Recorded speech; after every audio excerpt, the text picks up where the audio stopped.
Different volleyball systems from Europe to Asia, and Philippines also, as you mentioned, offer a different kind, something I'm sure they will also learn from. Bertolano to Tubu. Coverage in the back row. Fermentilla, here comes De Guzman. Rosso pops it up, it's a short pass. Molina off the block of Martinez, and that's just the second point for Ces. They were scoring earlier, this time Ces Molina, so they're finding more scorers stepping up here, this time Molina off the hands. Right now, it seems like they're catching up to that number again. Bertolano with a good pass, here comes Molina.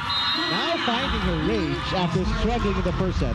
They've warmed up, talking about Molina and Trisha Tubu. So far, sharp attacks coming from both players this time. Good set coming from Alohi, leaving Molina with... After the Chameleons come from behind win in the first.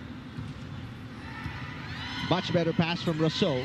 Molina, there's a nice drop shot. She wants to go back to the same attack, better execution this time.